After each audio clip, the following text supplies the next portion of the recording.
Okay, we're gonna, at 1:01, we're gonna call this meeting to order. This is the policy committee meeting of March 9th, 2022. And we would like to acknowledge that we are privileged to meet on the unceded and ancestral territories of the Squamish and Nishnawbe nations. And with that, Rachel, are you good to go? No, I'm sorry.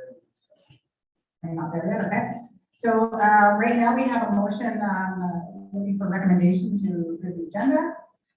The agenda of this meeting be adopted. Thank you, Cynthia. Second. Second. Thank you, Celeste. All in favor? Backwards now. That's Carrie, thank you. We have 7 minutes there as well as recommendations.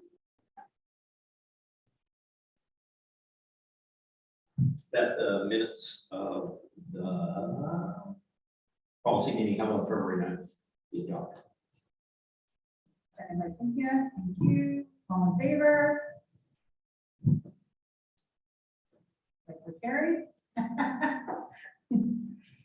I don't think there are any trustee items.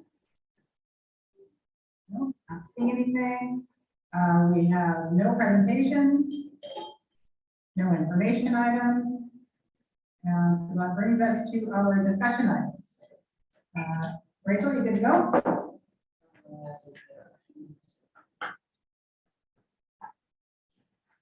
I'm looking at my face. I'm trying to get it out of the way.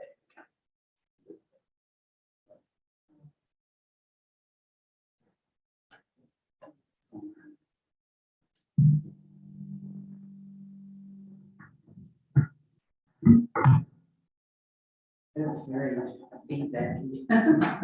We're at discussion items. Yeah. Is that right? Okay. Thank you for opening that. I appreciate it. The first item of discussion is policy 201, statement of guiding principles for the Board of Education. And I'll pass that on to Chris.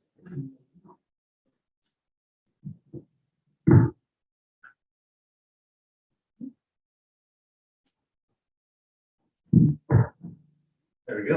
You don't have issues, but it's we're all getting used to using the mics again. Thank you so much. Before we start, because we have a number of policies we want to share with you, I just want to open up by acknowledging everyone's hard work on these policies, and obviously our trustees. I really appreciated the discussion and the consideration that folks have been giving these policies. Knowing that we do have an election coming up, and if there are new trustees around the table or some new members, I just appreciate everyone's hard work on them so that we can ensure that folks come in and have real clear understandings of policy, and it's really good work, and I've been enjoying it. So thank you for that. And on that note, on the first policy, 201, statement of guiding principles for the Board of Education. We had good discussion last time where we shared a previous draft. And so I would like to bring everybody's attention to the second page. There was a good request to ensure that we also captured within the guiding principles the notion number 8, the board conducting itself in a manner consistent with the principles of good governance as described by the BCST in the learning guide. And then thank you also for the suggestion to hot link that so that it's easily accessible. So my understanding is I believe that was the gist of the added change after some really good discussion. So I'm hopeful that with the other changes made and the new change for this meeting that we're being good with this policy. So open it up, folks. Thank you. I'm sorry, the chair will open it up for folks.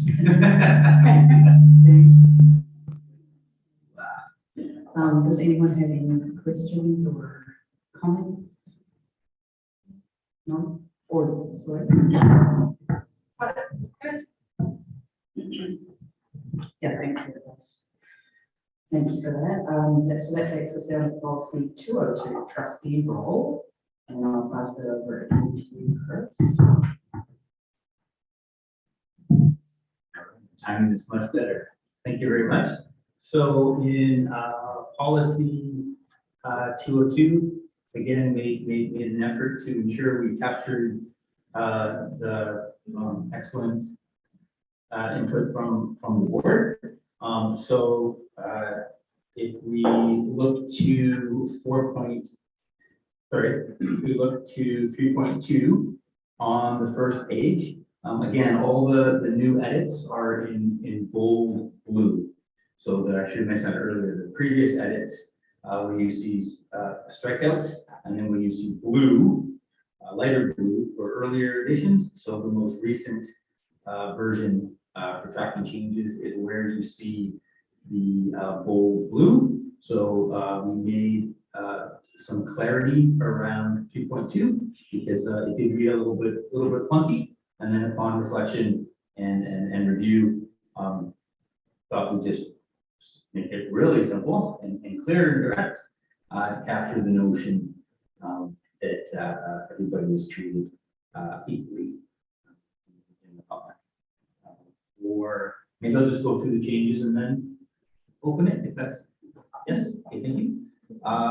Under 3.3, again, was our efforts to modernize language and recognize that families take all shapes and sizes.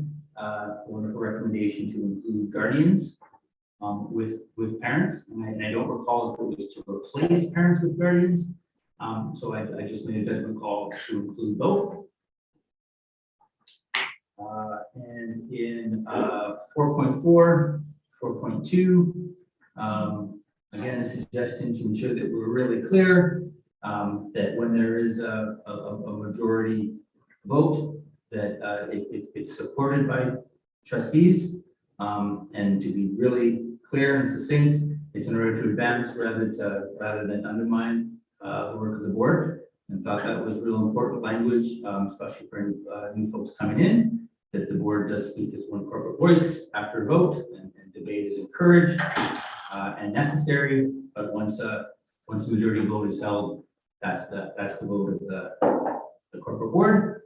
4.5 had those additional housekeeping inclusion of guardian with the parent. And I believe those were the substantive suggestions from the last program.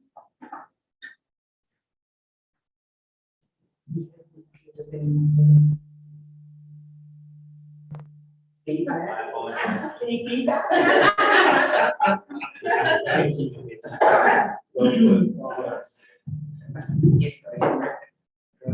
So this is not suggested for any changes here, but just with reference to 4.2, which is the one support majority vote in order to advance rather than undermine the work of the board.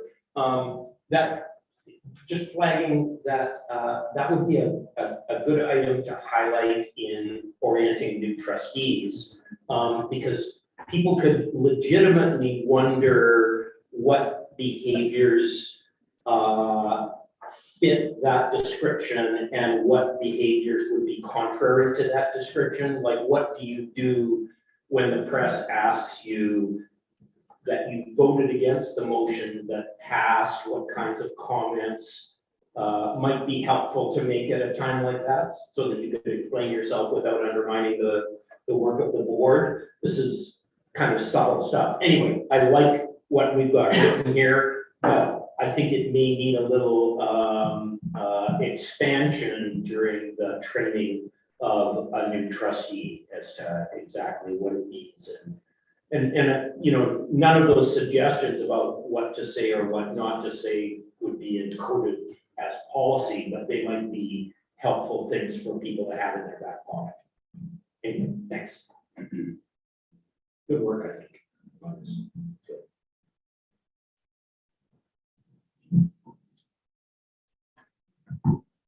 I thought it looked good too. I had two really quick comments. 4.4, it currently says refer administrative matters to the superintendent. I think, should it have said operational matters? Oh, that's a very, very big task. Thank you. That's keep of referencing governance operations. Appreciate that. What I can do is I can just, like, these are just bullet point notes, I can email it, if it's helpful. And then the other thing was similar to that in 4.5. It says, community member about operations, and I just wondered if saying operational matters again, like just to reflect the same language, so that, yeah. That's it. Oh, and it was missing a period. Oh, okay, thank you. I'll even watch you. Good catches. Okay, thank you. Right, so that was noted. Thank you. So that takes us to C, policy 901, district parent advisory council. And I'll read that to you, Chris. Thank you very much. I have my pages ordered in a numerical order. So just give me one moment. Let's click on it here. Right. I have multi-screens and multiple pages. I'll just keep still in the air with my mellifluous voice. All right, there we are. Thank you. All right, so again, really appreciated the feedback and conversation on this item. So the change that was made, and I don't believe I made it in big bold, but should have. Under 1.5.1, the addition is, while we still maintain the appointment of the two trustees to attend DPAC meetings, they're the ones to provide the board updates and report back. Or trustees who are not board representatives are also welcome to attend. Keep it really simple and open. And that's the change. Looks good to me. Okay, great, thank you. Actually, Oh. Rebecca? just a quick question on the, so who else sits on DPAC?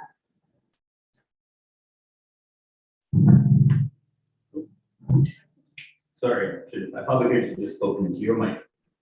So in terms of other than the PAC members from the schools or represented on DPAC, we also have a superintendent or delegate and any other member of the senior team, depending on what the topic is. So And then does each school have a representative? yes, Okay. yep, and then one of those members is also the DPAC chair. Only reason I was asking is if we were kept loading it up, if we ended up opening it up to any other trustees, but it didn't sound like it. Well, and again, that item was brought up at the last board meeting and discussed that we would, folks would allow me to monitor that. And if it looked like we were outnumbering PAC members, we would get in touch with the chair and ensure they were okay with that. Because we talked about the fact that at the end of the day, they're a separate committee from the board and have their own constitution. And we do want to be respectful, not overwhelming folks, but I don't think that's going to be an issue. Thumbs up. We'll do what we got.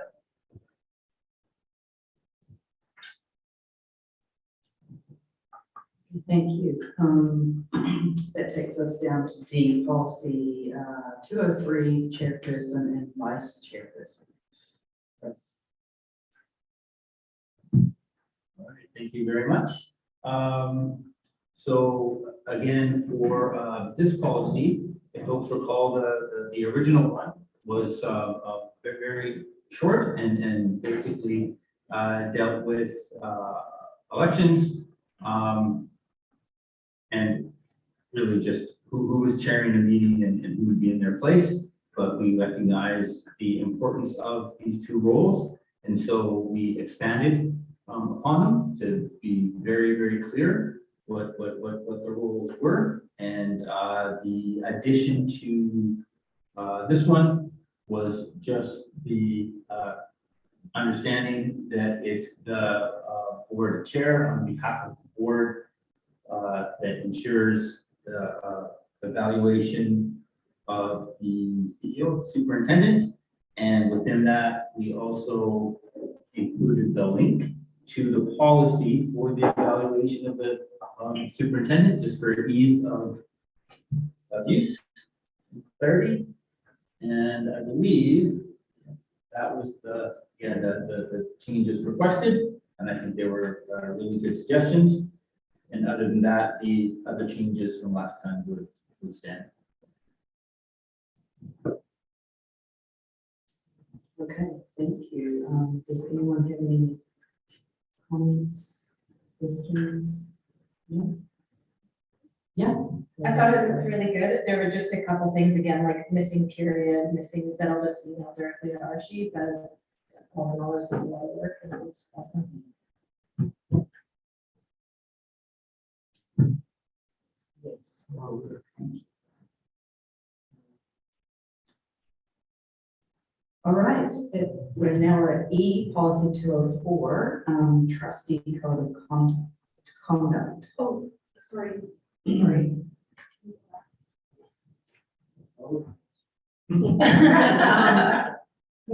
Number 3, December.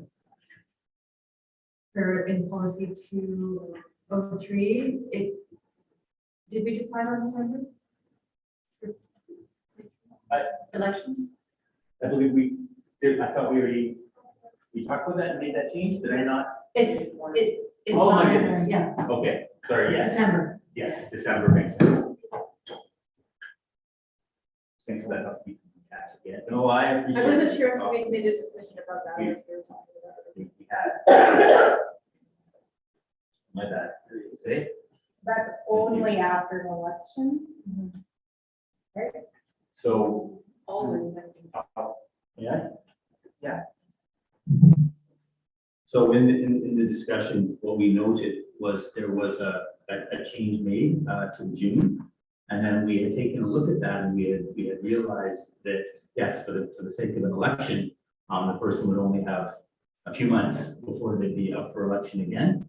And we determined that given that the elections are in November, that it didn't, October, we didn't understand the rationale for making it different June, but instead to have it year to year. Okay. Just to capture the full run. Because we used to be December.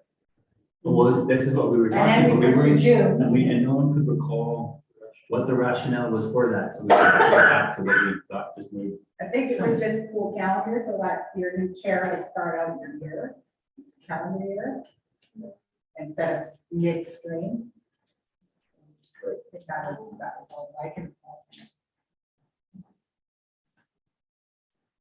I think it would go, it was, again, the year of the election, it could result in someone in that position having a short time than someone next year, so it didn't make. Well, it could be your chair gets defeated as well, right? for the Exactly. election, so. Okay, I was just curious. Trying to use that and sort of things. Somebody obviously got a really good case. for June. The last time. But we can change it in a couple of years. When we review the policy again. All right. Is there a situation in this, is there a situation in this reading where you may have an election in October, but then if you don't vote until December for the chair, you might not have a chair? Or what if the chair? You can vote in the new chair at any time. It's written into a policy. That's when the new trustees start as well. Oh, that makes sense. Okay. Right. Well done, yes. All right. Excellent. So moving on again to policy 204, trustee code of conduct.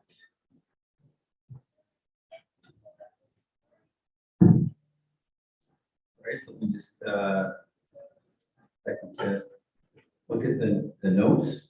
I believe the change there was the link to navigating district concerns.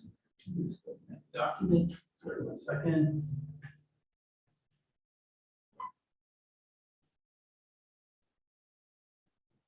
longer than 1 second. This is the problem with too many screens. You think it's going to help you. In the end, it's a hindrance.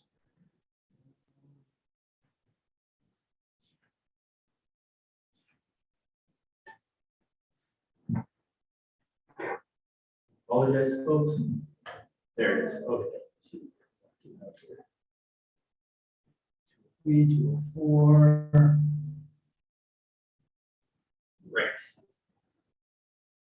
Okay, so this was relatively minor because we had made some changes in the last one.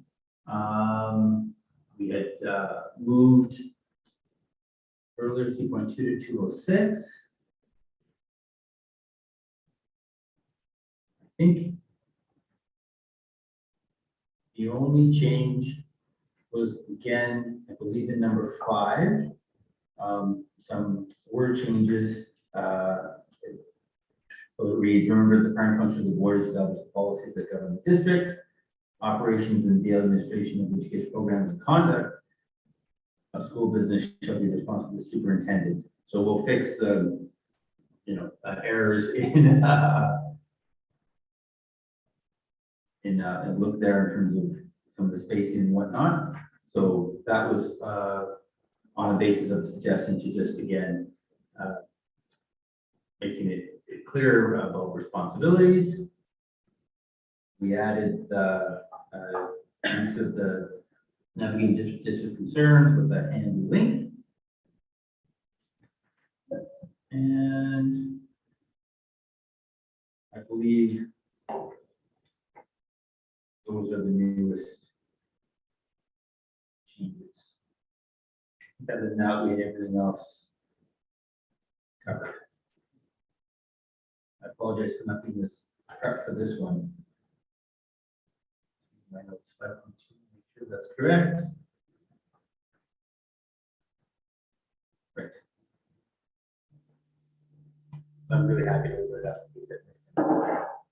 Don't think I have, but never know. Okay, thank you. Any comments, questions? Slides? Okay, so point 5 in the main body before you get into the 5.1s and all of that. Right now it says the primary function of the board is to establish policies, except that's not our only function. So this was taken from the BCSTA Hub. Remember that the primary functions of the board are to provide oversight, establish strategic planning, and create policy. And I think we have this written actually somewhere else, and it just needs to be inserted there as well because it curtails sort of half of our important responsibilities, not just about policy.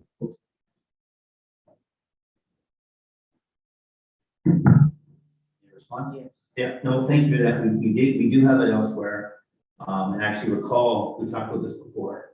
And, we also had said, there are times when it is important to repeat oneself or ourselves in order to reinforce. And I agree, and we'll make that change. Do you have that, Archie? Yeah. Yeah, no, for sure. Thank you. There, one more small one. 5.2.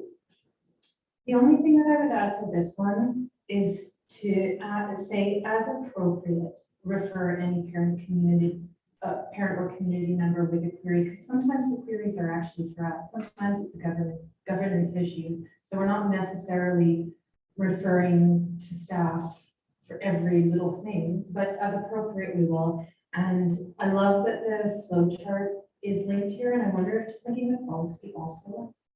So they have the flow chart and the words. Because we have a navigating district concerns policy, but we also have the flow chart.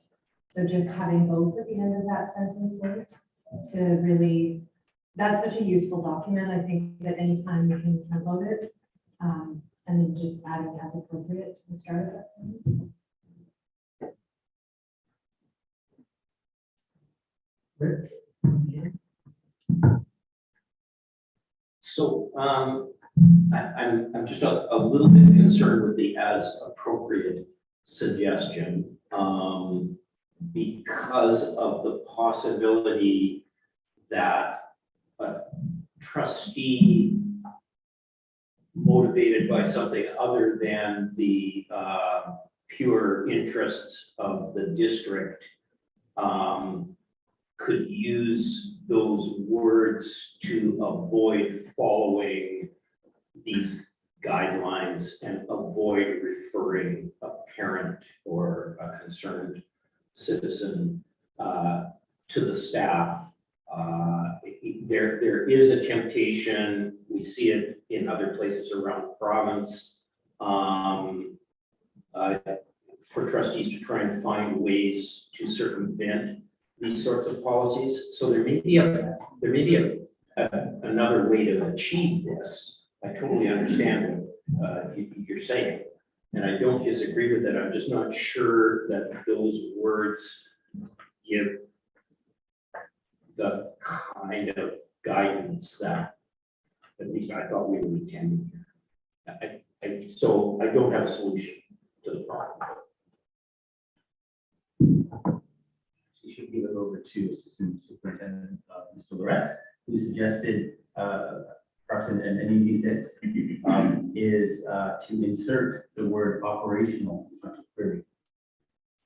So it's an operational matter, and it's clear, and it doesn't preclude trustees from just answering general questions and not having to say, sorry, I can't answer, please connect to this one. So I'm curious if the word operational supports.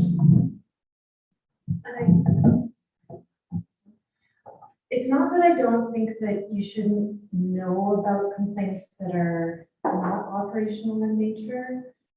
I just think the problem that I have at this point is that it made me feel like it could compel board members to feel that their job is to do nothing. You know what I mean? Like, we don't, I'm not sure how to articulate this properly.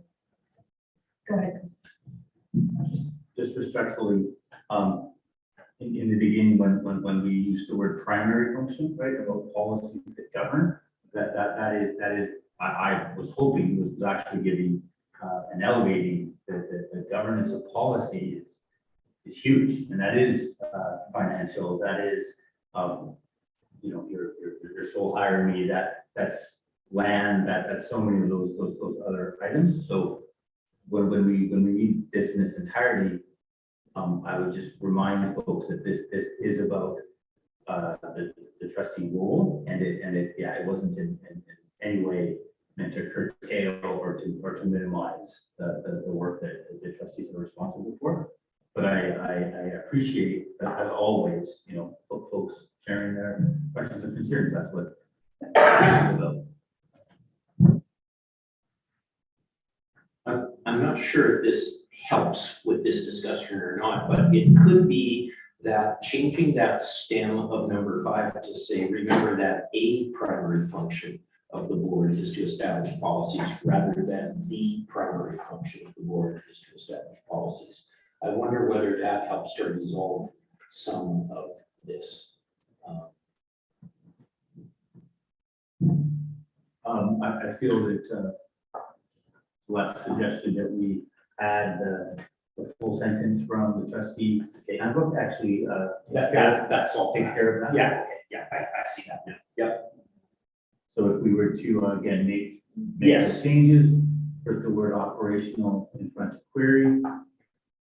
At this time, will that satisfy Yeah. folks? Works for me.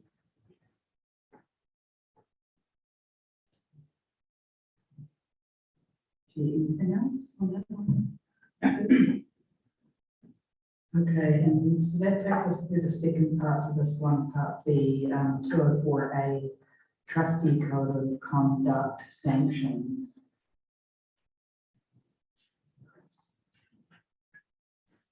Okay, thank you. So this is a new one for our district. This is a code of conduct sanctions. After doing some research with other districts that we organized together and tried to reference where it made sense, our own district. But other than that, I hadn't made any substantive change because I think, this is an uncomfortable, though probably a necessary policy to consider adopting because it does provide real clear clarity and a mechanism.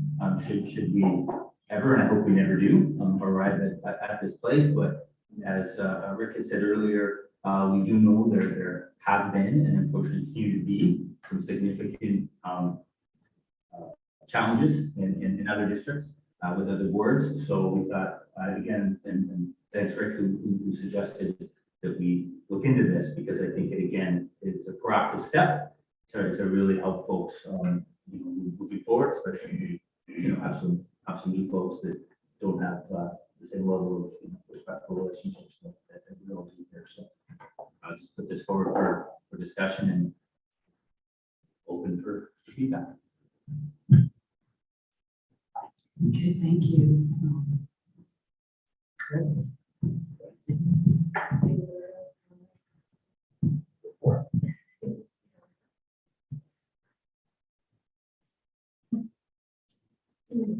Like off, all right. Okay, so I have some notes on this one. They're lengthier because we haven't seen it yet in the others. We can go through them quickly. The first question I had is, can the board chair provide a letter of support?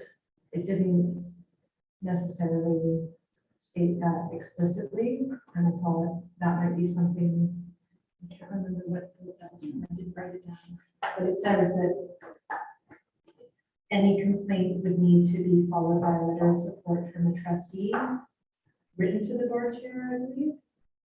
But can the board chair be the person to write the letter of support?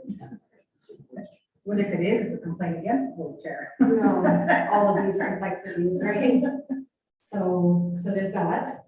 Can I weigh in on that one? Go ahead. Because it's the same, exactly the same. I don't need it. 100%. So, and just as Rebecca mentioned, it occurred to me that, it says here that a trustee who wishes to commence an official complaint under the code of conduct shall file a letter of complaint with the board chair. So my first question is, what if it's the board chair that wishes to initiate the complaint? Does the board chair file a letter to the board, to him or herself? 5.2 says, if the complaint is in respect to the conduct of the board chair, the letter of complaint should be filed with the vice. But that wasn't my point. Okay. My point was, if it's the board chair that wishes to make a complaint Okay. about another trustee, then are they going to write a letter to themselves? Because that seems to be what's implied here. Yeah. You can add on to 5.2 or if. Yeah. So, So anyway, that's, I'll let Celeste continue with your train of Maybe thought. we can just ping pong. Yeah. Right. We can use it. Sure, for sure. yeah. So the second question that I had, if only one member of the board believes that there's a problem, so if there's no letter of support that's submitted, what other means of resolution might be utilized in the absence of a hearing? Because if someone thinks there's a problem, just because the other people don't necessarily agree yet, doesn't mean that there isn't a problem that needs to be addressed, so.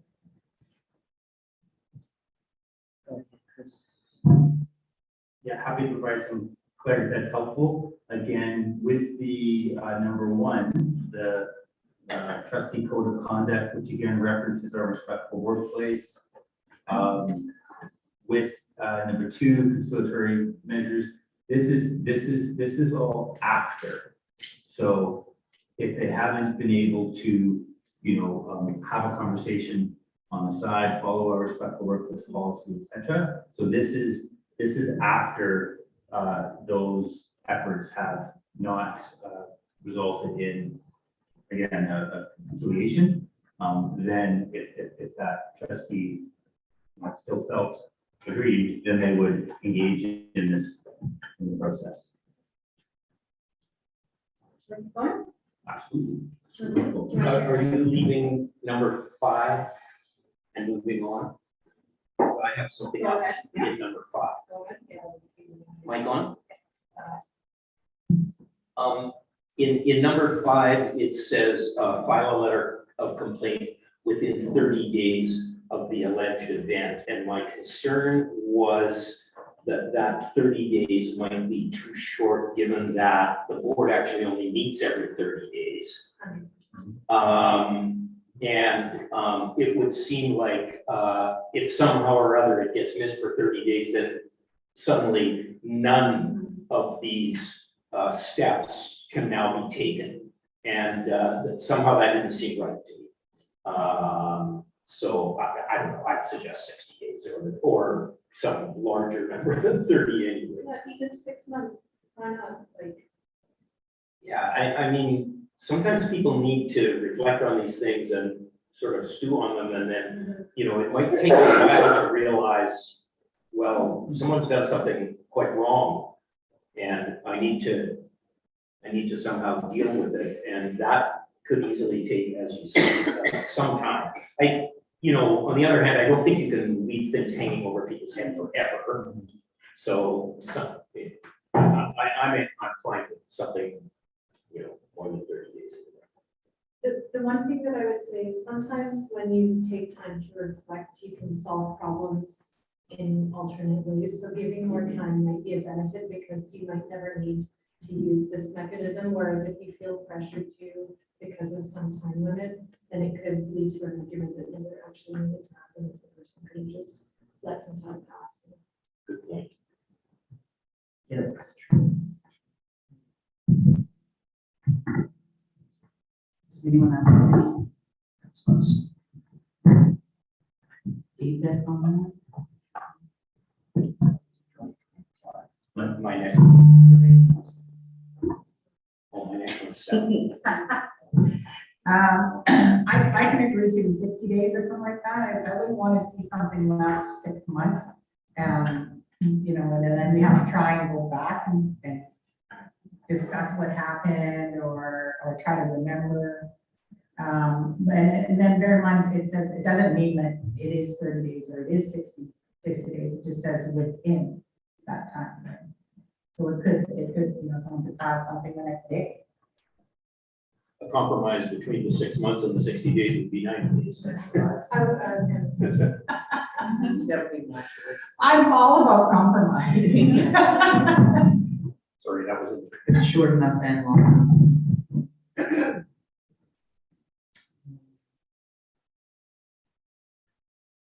my next point was on number 7. If that's okay, Madam Chair. Right, yes, go ahead.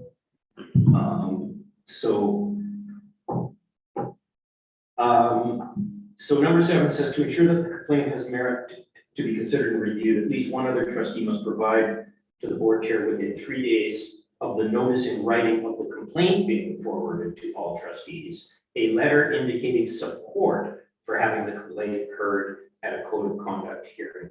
So, first of all, again, I thought that 3 days was too short. And I would even make it, I don't know, 10 days or 2 weeks or something like that.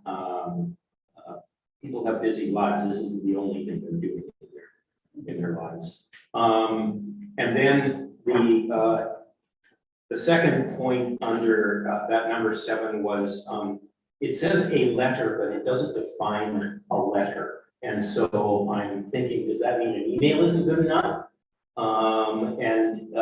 If that is what it means, then 3 days is really too short. Because with a chair in Darcy, if you actually had to use the, you know, Canadian postal system to file this notice, it would be problematic. So I suspect what we need in this day and age is that an email would, but maybe we better sit down. And after that, the next discussion point that I have is go down to 12, so I'll show this.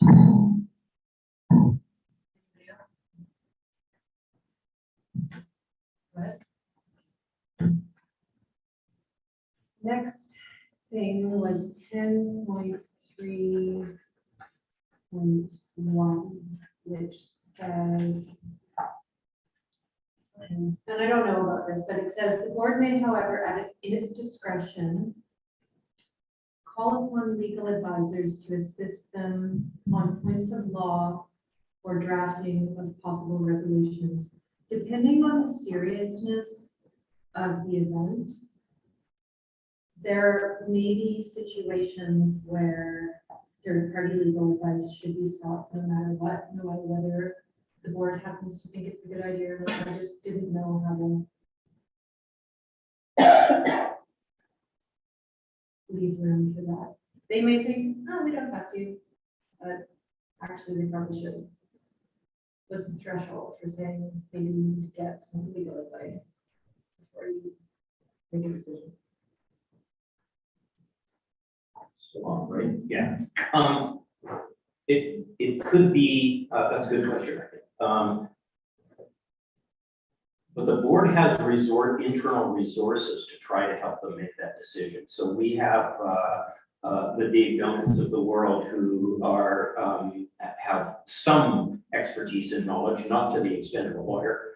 And we have superintendents and assistant superintendents who have quite deep experience in this. So it could be that this is just a question, but it could be that that little dilemma would be resolved by putting in after consultation with senior staff.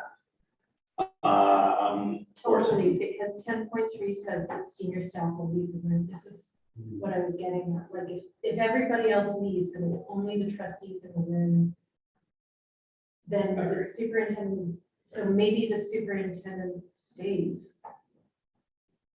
You know, maybe senior staff stays for the deliberation. I appreciate that suggestion. I would just also just ensure that everybody is comfortable with that because as your employee, you are then, you know, as long as folks are comfortable that you're relying on my role, which is to provide advice, which means my team's advice, obviously, then I'm supportive of that. But I want to ensure that all of you are comfortable with that because I am your employee. One of the things that I was going to say further down is because this is the first time that we're looking at this, I think we should do as we've done and bring it back. So I just think that's one thing that we can all go away and lay in bed at night, not sleeping, thinking about how to solve that particular problem. But I think, you know, it may be that after the board has made their decision so that the superintendent can be seen to be influencing whatever uncomfortable decision results of it, the superintendent must be consulted, and if, you know, or senior staff must be consulted, and if you feel that legal advice should be sought before any further action is taken, that is part of the.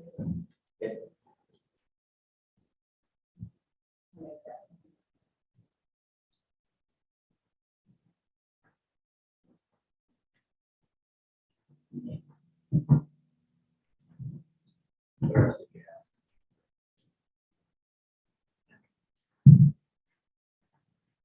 have? Okay, so the next thing was, I didn't write down the number, but can a thorough description of what censor might entail be included in the document? I'm not sure what that was meant to include. Or not. So which bullet is that? Censure, 11.1. Thank you. Say the number again? 11.1. Okay, thanks.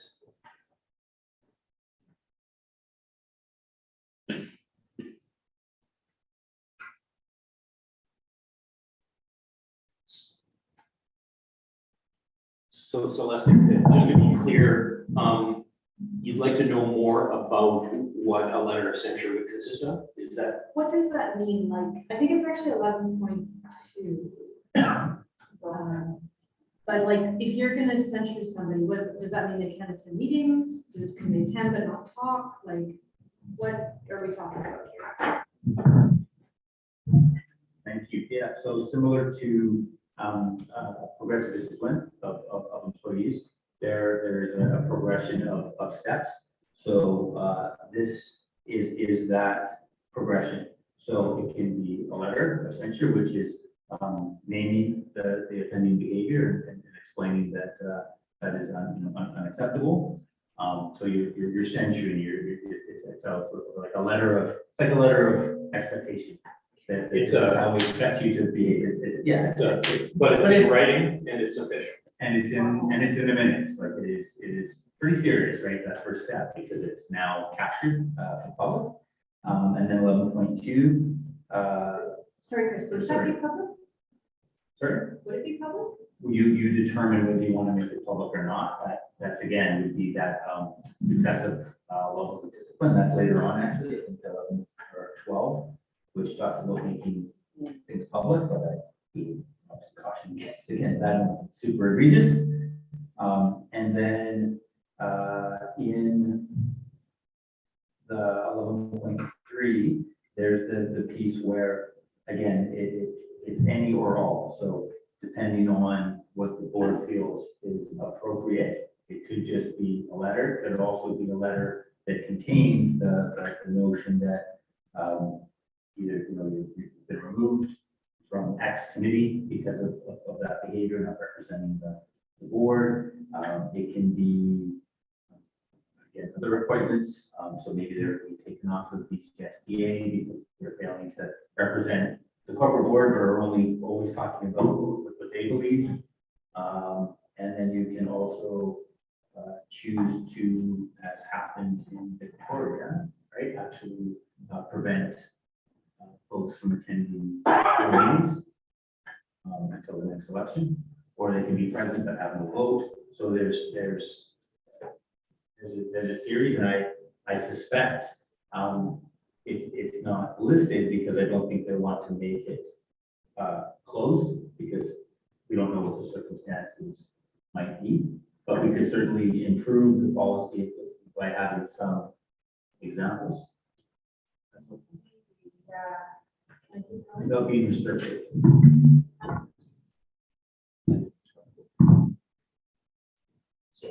Just so you know. So I think more detail within the 11 section might be helpful if possible, not making it too prescriptive. Just a little bit more detail, whether it's you actually use the word like letter of discipline instead of censure. Censure, it feels like it could be anything. More detail on that. The question that I had within this final section is, what opportunity might there be for third-party assistance or arbitration where it might be needed? That's something that came to mind. You don't have to have an answer to it, but I don't know if there might be a place for that in this, because these sorts of things you could see how it might be helpful to resolve things with outside help. I think I'll let you go because my next point is about 12, or maybe it's the Mine same too. point. If a trustee is subject to sanctions, then a public explanation will likely be needed as to why.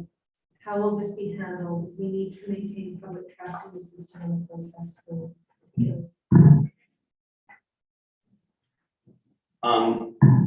So related to that, I noted that where it says, sorry, I'm going to do a little bit of reading here. The board may, in its discretion, make public its findings where the board has not held a complaint alleging a violation of the board's conduct of code of conduct, or where there has been a withdrawal of the complaint, or under any other circumstances the board deems reasonable and appropriate to indicate publicly its disposition of the complaint.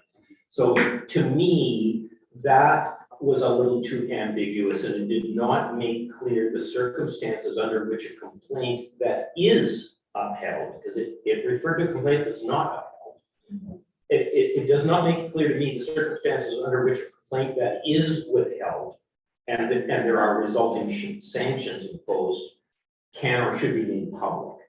And I think that could end up being really critical to somebody who's being subject to being sanctioned, whether it becomes public or not.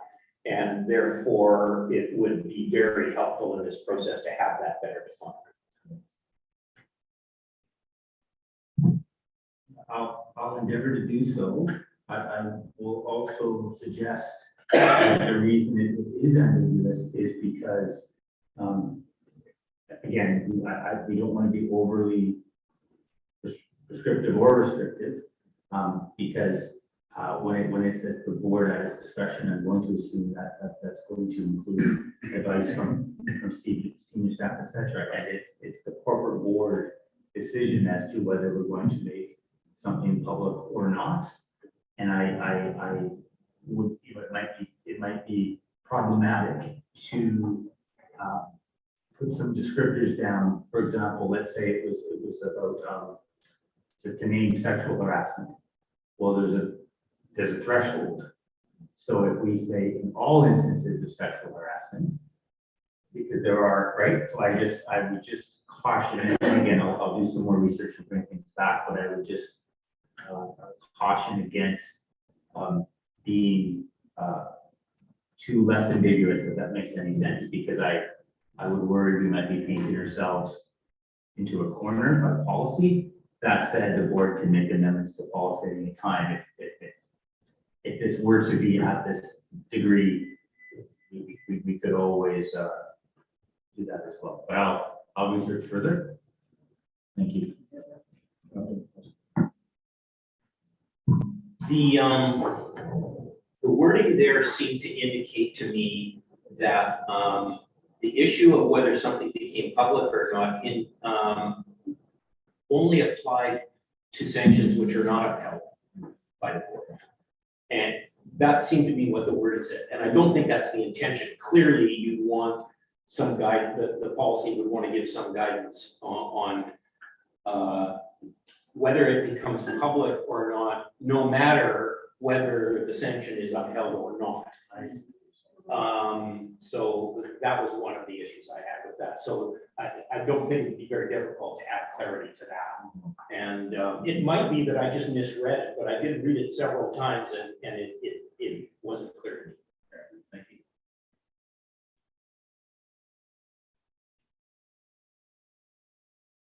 If it could change the point where someone wasn't attending meetings or, we've seen how public things become in other districts.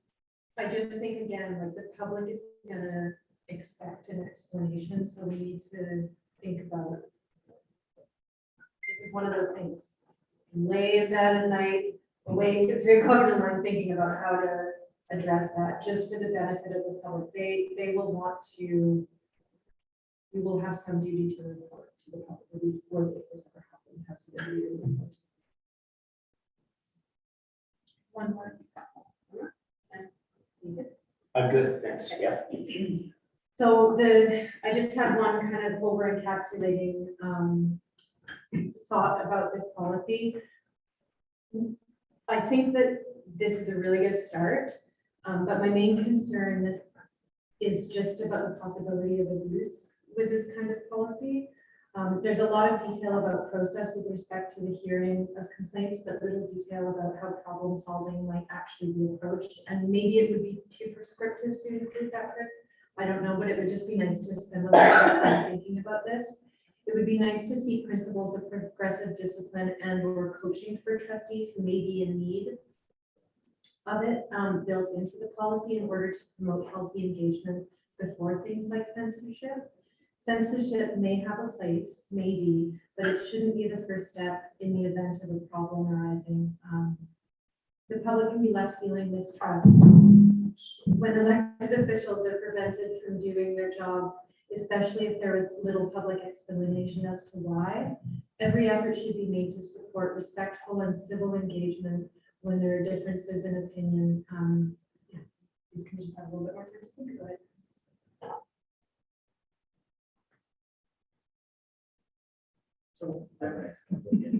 So just in response to that, I agree, by the way, problems should be solved before they get big.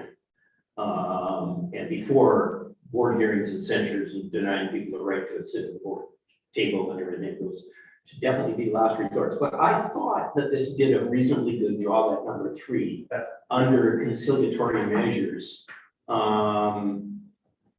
at outlining at least some of the possibilities, including in number 4. And in 2, 3, and 4, under the heading of conciliatory measures, it does, I mean, maybe it could be improved, but I mean, it goes quite a ways to pointing out to people what can be done at a kind of lower consequence, lower temperature level prior to any official complaint process.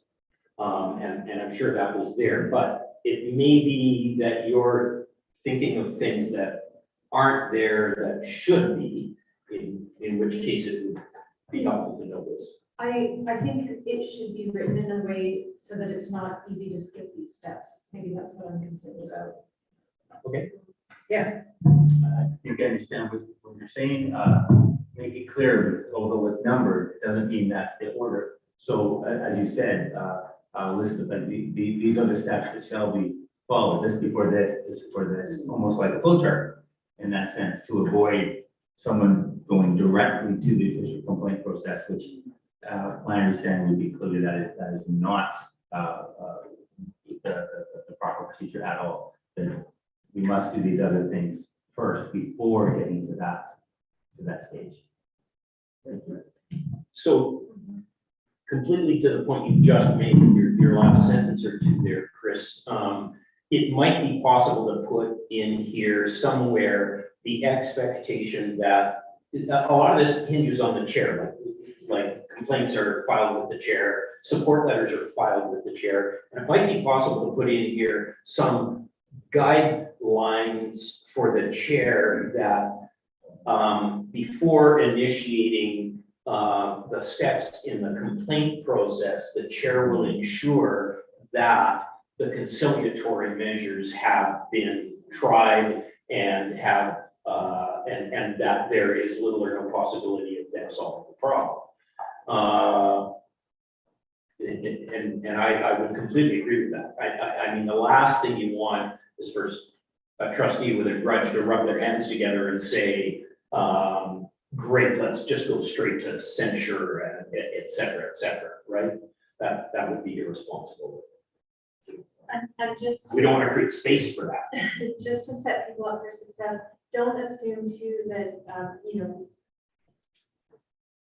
the person is saying, I might not be an expert in progressive discipline, so enough detail in there to really spell it out so that in case you don't have people around the board table that really understand what that looks like in practice, or maybe haven't had to do that before in their careers because their job is something totally different.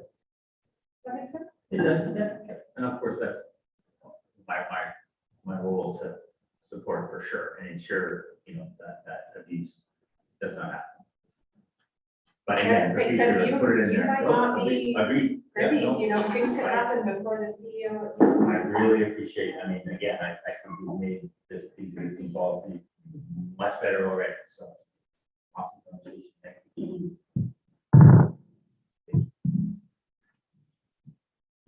Okay, great, thank you for that. Takes us down to the F policy 205, definitions of board meetings. Correct. So, I think that was one that we were good with. We didn't need to review anymore.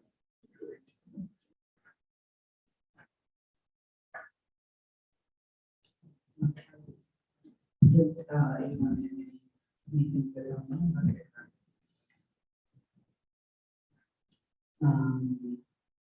So that takes us to G now, policy 206, board meeting agendas, minutes, delegations, and media coverage. Chris.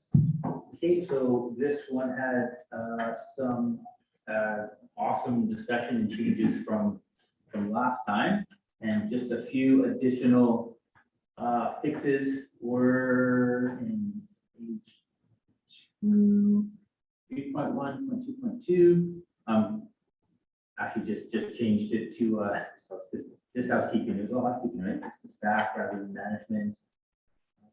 Yeah. Easy one, that was just housekeeping.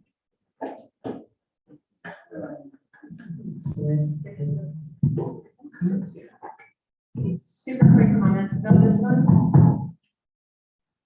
1.2, it says the agenda and notice of meetings should be prepared jointly by the superintendent, secretary, and chairperson. We've always had the vice chair and assistant superintendent attend. And so should the vice chair be listed here? How are decisions made when there's a disagreement? Is it a vote? And how does the assistant superintendent fit in?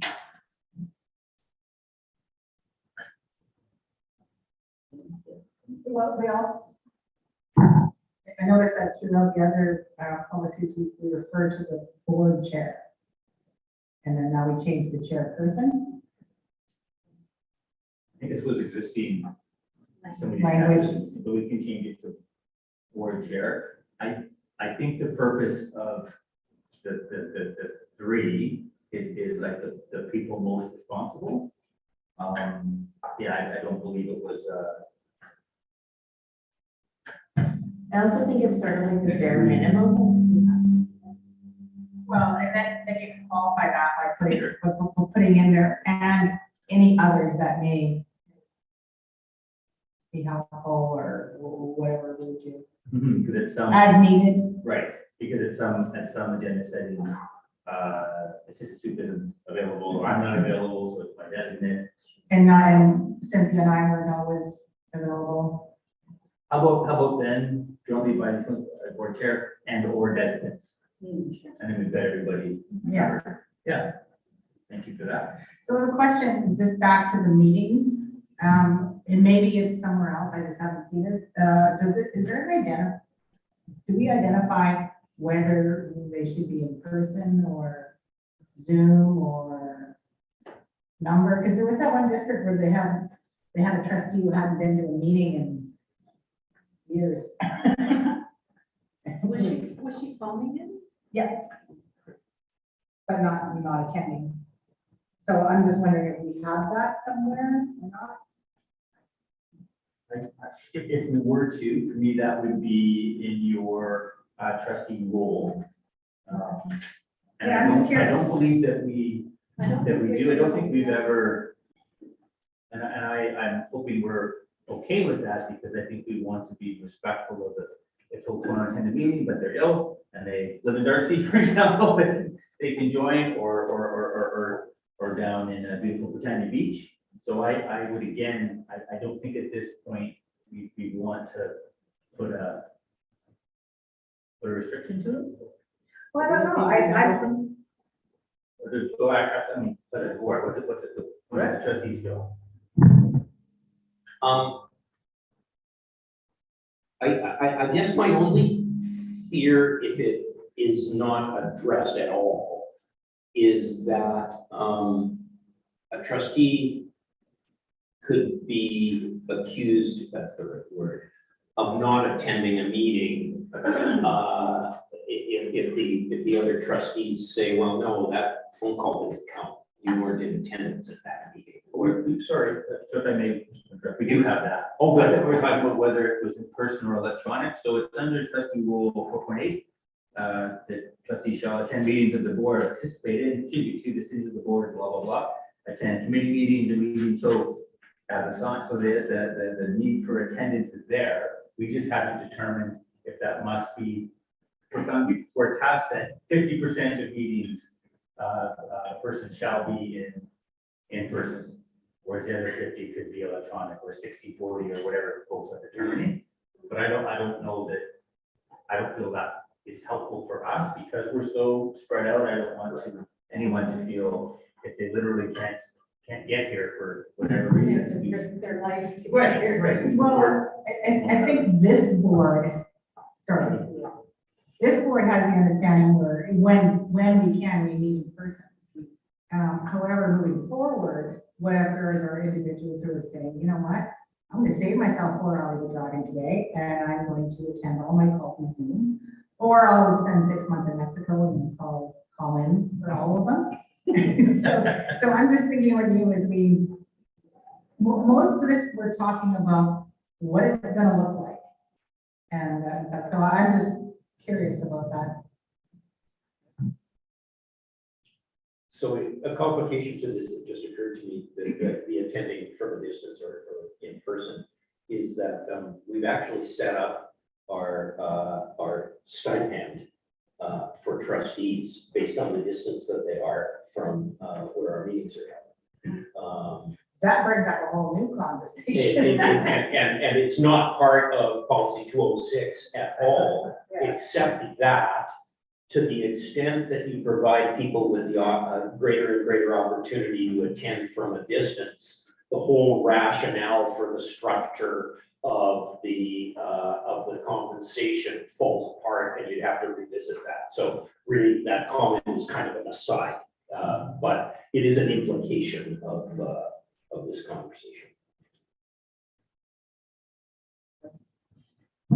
I could certainly in a trustee role, add a line about either within one of the existing expectations or right after, the notion of the expectation of unless they, extenuating circumstances such as weather, illness, et cetera, prevent the expectation that this trustees will be in person. Will that suffice? That was for me, yeah. Without it being a number. Yes, no number, just. Yeah. Oh, I like that. That's a positive spin on it. Yeah. Strength-based language. So, yeah. Going back to 206. 2.1.1 says legibly recorded in a minutes book. Is that still a thing? Yeah, it's old, it's binder, it's old, it must For be the from minutes. 1962, 10-minute binder or whatever, yeah, but it is the reference. Can it be electronic? Yes. Last one, 4.2, it says board agendas will be provided to the media, and I just thought maybe we could say it'll be provided to the public. Which includes the media. So which one was that? 4.2? 4.2. Last line.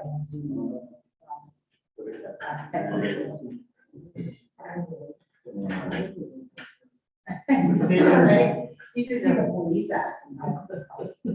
How obscure a lot of that is. And just to clarify that, so Archie actually does send a separate email to the, I believe, media and certain partner groups, correct? With the agendas. Yeah. Only so- after it's available to the public, like No, so when we send it out to you on Friday, we send it out to them as well, the same day.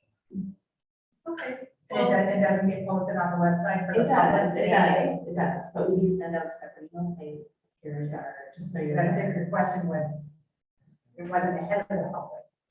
Well, Is that at what the you same asked? time, like the public wouldn't know unless they went on the website, but like they know right away, if you guys know. But it's available, like, I think my concern was that the media is not getting special treatment. It's Yeah. public at that time. It sounds like the media is getting special treatment when you say it's given to the media.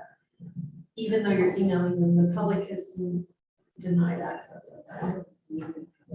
I agree with changing it to public because that encompasses all. Everybody, yeah.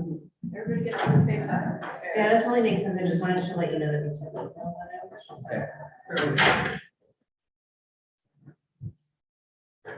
Yeah. So if the practice is setting it in partner groups, maybe that's the wording. Partner groups. Single one partner groups.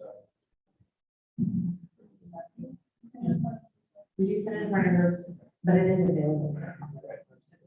So I think public just covers it. I think public covers it.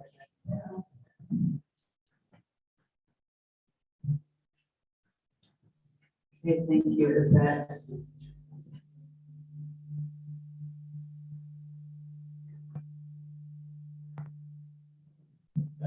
No.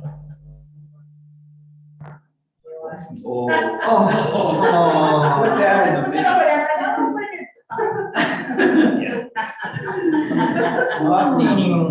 Guilty. Strategies to pick it up.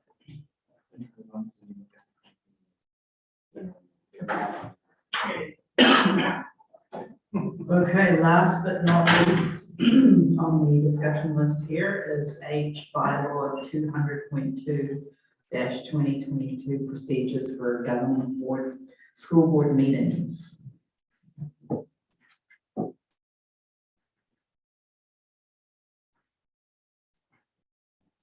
Yeah. Looking at two different things.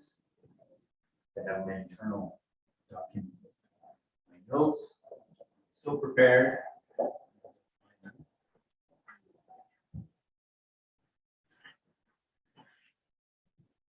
think again, it was some minor housekeeping from the last meeting, under debate. So I know there was a question about how many times a person shall speak. So I still want to have it in there, but I have the caveat unless discussion requires it. It's just for Robert's Rules of Order to ensure, that efficiency of meetings, that we try to, if it's a big topic and everybody has something to say, it's to allow for everyone to at least speak twice. And then if discussion requires it, of course, people can continue to speak. Because that's that's the Robert's Rules of Orders.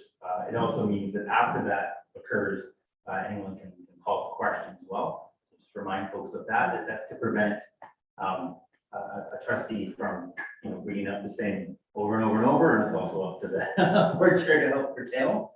So I did want to capture the Robert's rules in here, but at the same time, respecting Celeste's comment, which is an important one, that sometimes we need more than just two opportunities to speak.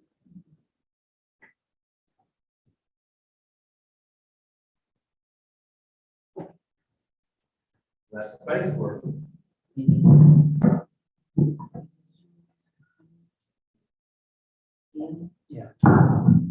Just, sorry, one says board corporation, and then above it, it says, two places it says that. I'm confused. Yeah. Sorry, where that's up. Okay, so just on, at the top of the, at the top, the following rules of procedure governed by the bylaws.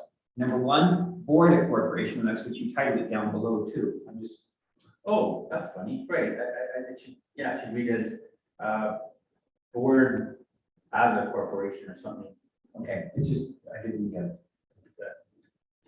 Yeah, that's so in the school act, that's again, the notion that you're a legal corporation. And there's your name, the Board of Education of Schools, number 48. But Board of Corporation, I don't know why I missed that last time. That does seem strange, doesn't it? Because it's in two places too. Third. Board as a corporation. Sorry, where do you see the two places? You mean the number one and then the description number one? Yeah. Yes. Agreed.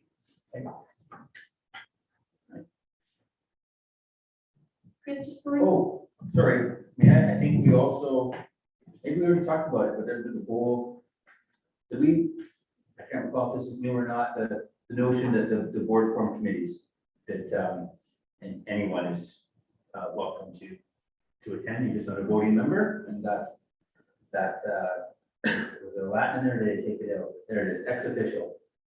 That just means that you're able to attend. Sorry, 13.1. That every trustee is welcome at every board committee, but the appointed people are the ones with the vote. I think you might have, already, I couldn't remember, but I thought that was an important one to bring up again. Just going back to 10.3. How about instead of the opener that's suggested here, instead of saying something like unless new information needs to be presented? Because it just, like, discussion requires it. Information. That's a little too subjective, but it's just if you need, Yeah, if something was missed, awesome. that was my worry in the first place. Unless new information is presented, I think that captures it. Needs to be presented.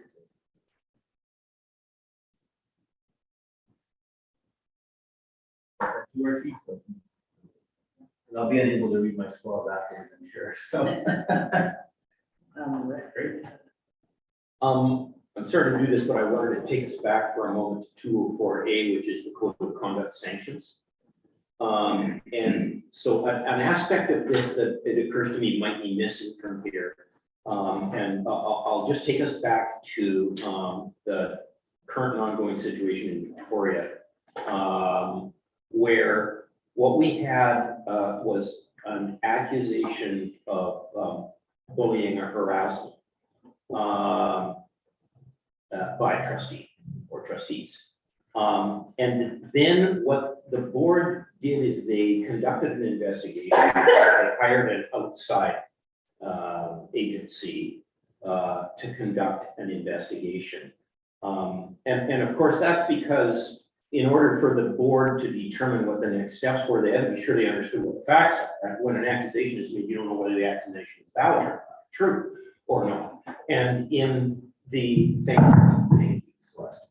And in the in 204A, maybe I just missed it or I've forgotten it, but I don't recall seeing anything there about the possibility, not the requirement, because that would be inappropriate, but the possibility that the board may decide on some kind of an investigation, or that the actions taken will be based on the facts that are presented as a result of some kind of credible assembly of the facts, rather than just he said, she said. Which prevents abuse, which is what I was worried about. Exactly, and so this isn't be a problem that is solved right now, it's just one that I'm raising. But I think somehow or other, we need to have the notion in there that there has to be some kind of credible assessment of the facts. And sometimes that can be done without bringing in an outsider. But sometimes, especially in really high stakes, as it was in Victoria, then an outside investigator is brought in to report to the board. So I'm not quite sure where to weave that in.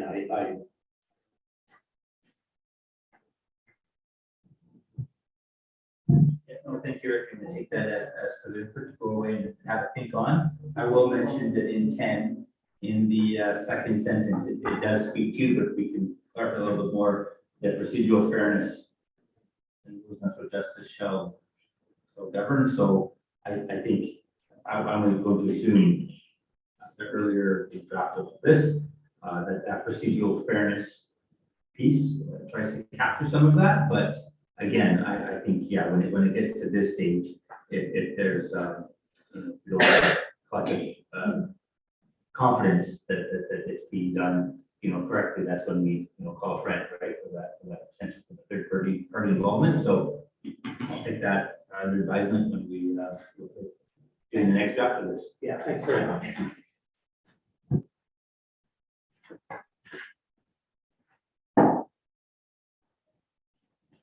Thank you. Anything else in there? Great, so that takes us down to action items. There is nothing, questions of clarification from the public. Sorry, may I? Oh, Yeah, so we have a number of the policies I think are probably ready to be. yeah. Archie's drafted a motion. Okay. I can get her to share it with you. Yeah.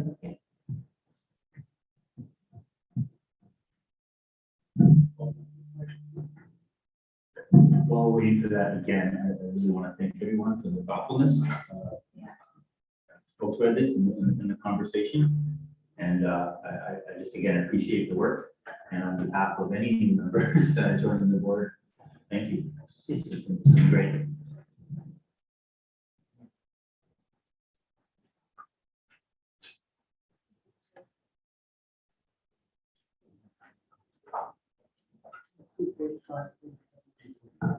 Sorry, I just wanted to have a quick check with everyone. So we're just looking at which one should be included. And I'm wondering if, we're just wondering if 204 should be included as first reading, or does it need a little bit more work? I think we only do, like, we only do one through. Yeah, I'm just wondering if this one needs to come back for the next board meeting, that's what I mean.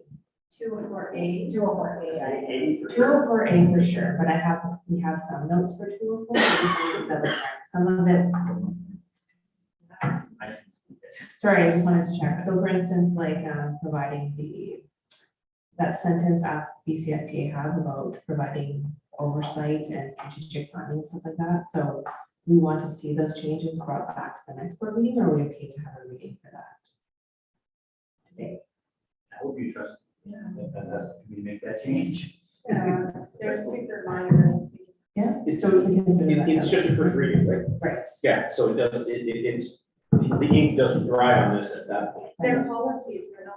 Oh, no, sorry, she's saying Oh. it's approval. Yes. Oh, it's approval, right? Yeah. Oh. Yeah, the bylaw.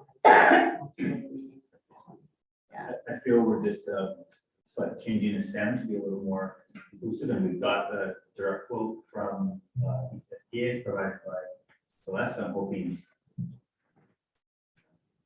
As amended. So the motion could As be, amended. As amended, that's.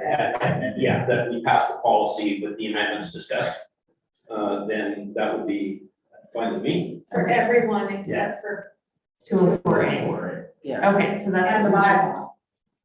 The bylaw on doing that? We could do two, we've done one reading of the bylaw at the last meeting, but I personally would be okay with doing two today, unless anyone feels that we should wait. No, I just meant a separate motion. Right, yes. Yeah, she's just drafting it. She's just putting it in the meeting agenda right now, so it can repeat it. Okay. It's in there. There it is. Look at that. Oh, no. Amazing. Don't you forget. Second one, there'll be a second motion for the bylaw. Yes.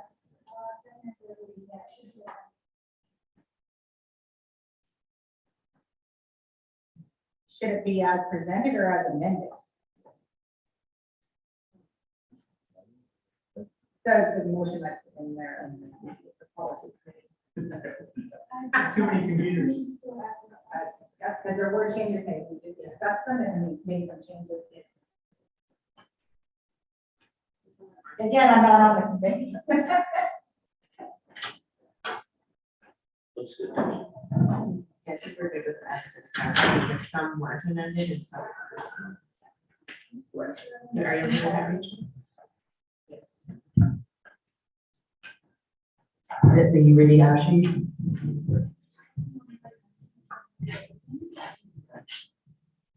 I'm prepared to make that motion when the time comes. Has the time come? Yeah. The policy committee recommend the Board of Education policy 201 statement of guiding principles for the board. Oh, no wonder, I'm missing the, okay, I'm gonna start again. The policy committee recommend the Board of Education approves policies 201 statement of guiding principles for the Board of Education, policy 202 trustees' role with housekeeping changes as discussed. 901 District Parent Advisory Council, 203 Chairperson and Vice Chairperson with housekeeping changes as discussed. 204 Trustees Code of Conduct with housekeeping changes as discussed. 205 Definitions of board meetings. 206 Board meeting agendas, minutes, delegations, meeting coverage as discussed. Is anyone prepared to second that? Excellent. Any discussion? Further discussion? All in favor? All those in favor?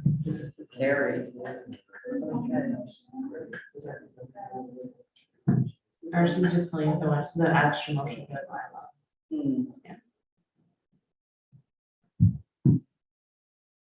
Do we have any public?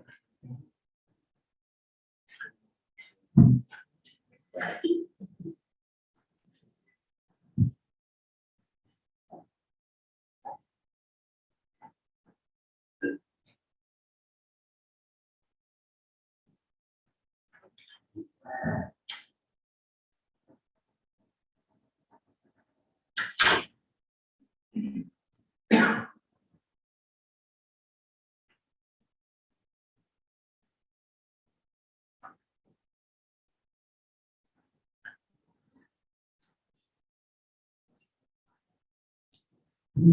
we're ready for the recommendations here now. Let's move to the next bit.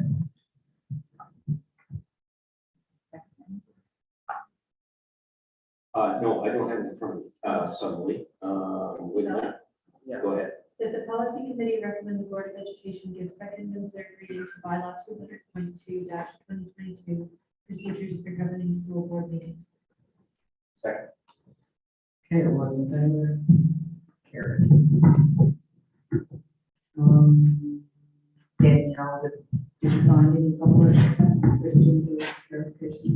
No, there's no questions. Okay, great. That takes us to adjournment. Everybody? Great.